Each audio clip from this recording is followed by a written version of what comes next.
Hello and welcome दोस्तों, स्वागत है आज की नई वीडियो के अंदर। आज हम बात करेंगे इंक्रीमेंट और डिक्रीमेंट ऑपरेटर के प्रोग्रामों के बारे में।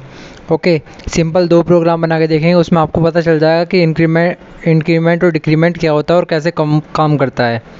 ओके, अब आते हैं हम अपनी कंप्यूटर स्क्रीन के ऊपर। ध्यान से देखना और ध्यान से समझना और अपने आप भी ट्राई करके देखना वैल्यू चेंज करके। ओके, हम आ गए अपने फर्स्ट प्रोग्राम के ऊपर। सबसे पहले इसमें देखिए, हमारी हेडर फाइल हैज़ इंक्लूड स्टूडियो.h, hash include corner.h, standard input output और कंसोल इनपुट आउटपुट। फिर हमारा वॉइड मेन, हमारा मेन फंक्शन जहाँ से हमारा प्रोग्राम स्टार्ट हो रहा है।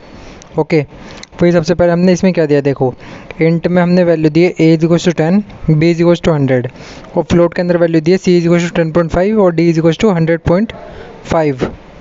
फिर हमने क्या दे रखा है, प्रिंट एफ में ++a %d/n की सबसे पहले ++a होगा, मतलब प्लस होगा। फिर नेक्स्ट वाले में -b होगा, माइनस होगा। फिर नेक्स्ट वाले में ++c होगा और नेक्स्ट वाले में -d होगा।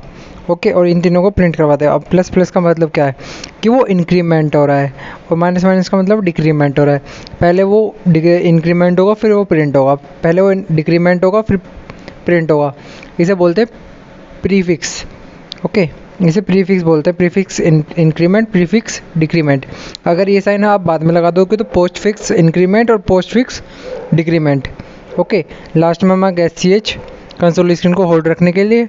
और अब हम आते हैं अपने आउटपुट स्क्रीन के ऊपर। ओके, देखो सबसे पहले हमारे पास क्या था, 10 में इंक्रीमेंट हुआ, ++a हो गया 11।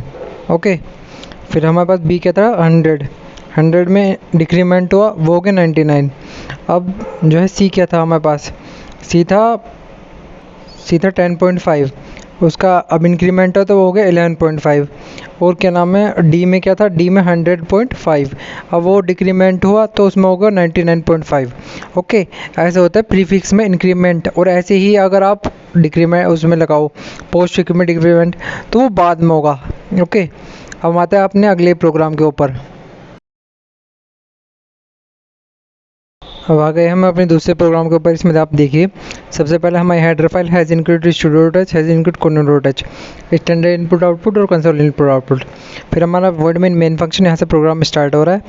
इंट में हमने दो तरीके के वेरिएबल दिए, वेरिएबल 1 दिया है 5 और वेरिएबल 2 भी हमने दिया है 5। ओके, सबसे पहले देखते हैं इसमें प्रिंट एफ में %d/n वी वेरिएबल जो हमने वेरिएबल 1 दिया है वो ++। ओके, बाद में मतलब पोस्ट फिक्स के थ्रू हो रहा है ये। ओके, और वेरिएबल 2 में हमने दिया पहले प्रीफिक्स के थ्रू, हो रहा दोनों में इंक्रीमेंट ही है।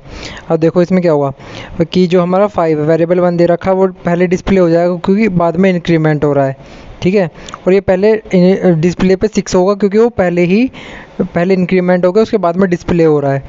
ओके, और लास्ट में हमारा ch। ओके, वेरिएबल तो हमारा वेरिएबल 1 आ जाएगा हमारा 5 और वेरिएबल 2 आ जाएगा हमारा 6, क्योंकि वेरिएबल 1 पहले डिस्प्ले हो रहा है उसके बाद इंक्रीमेंट हो रहा है और वेरिएबल 2 पहले इंक्रीमेंट हो रहा है फिर बाद में डिस्प्ले हो रहा है। ये होता है पोस्ट फिक्स और प्रीफिक्स। ओके, कि प्रीफिक्स में तो हमारे पहले वो इंक्रीमेंट होगा फिर डिस्प्ले पे हो जाएगा और पोस्ट फिक्स में पहले वो डिस्प्ले पे पहुंच जाएगा बाद में इंक्रीमेंट होगा। ओके, अब हम इसका देखते हैं आउटपुट स्क्रीन पे जाकर आउटपुट क्या आ रहा है। ये देखिए, सबसे पहले हमारा आ गया 5 क्योंकि वो पहले डिस्प्ले पे शो कर रहा था बाद में इंक्रीमेंट हो रहा था। ओके, नेक्स्ट वाले में पहले इंक्रीमेंट हो रहा था बाद में डिस्प्ले कर रहा था वो, तो ये हो गया 6। ओके, ये होता है प्रीफिक्स और पोस्ट फिक्स में, ठीक है। ऐसे ही आप माइनस का करके देखिए, ओके, डिक्रीमेंट का करके देखिए आप अपने आप। ओके, आज के लिए बस इतना ही, थैंक यू।